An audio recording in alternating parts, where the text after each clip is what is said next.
नमस्कार प्रेक्षकांनो, स्टार प्रवाहावरील ठरलं तर मग या मालिकेच्या आगामी भागात आपण पाहणार आहोत की प्रतिमा ही सर्वांच्या समोर तन्वीच्या लहानपणीच्या आठवणी सांगत असते आणि त्या आठवणी ऐकल्यानंतर सायलीला देखील धक्का बसतो आणि ती विचार करत असते, पुन्हा एकदा तन्वीने माझ्यामध्ये किती साम्य आहे, हे मला सर्व गोष्टीवरचा पडदा नक्कीच काढावा लागणार आहे.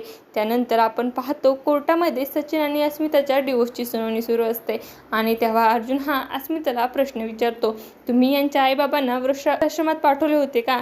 तेव्हा अस्मिता देखील होकार देते आणि अर्जुन हा सचिनला प्रतिप्रश्न विचारतो, तुमच्या आईवडिलांना जर हिने वृद्धाश्रमात पाठवले तर मग तुम्ही का अडवले नाही?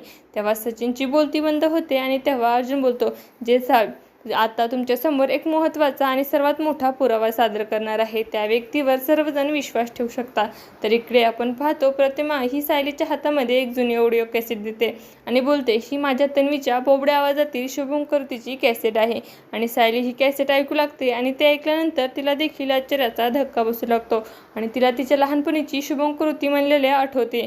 तर आता येणाऱ्या भागामध्ये सायलीच हीच खरी तन्वी आहे हे सत्य घरामध्ये सर्वांच्या समोर उघडं होणार का, हे पाहणं अतिशय रोचक ठरणार आहे. तुम्हाला जर आपला व्हिडिओ आवडला असेल तर चॅनलला लाईक, शेअर आणि सबस्क्राईब करायला विसरू नका. धन्यवाद.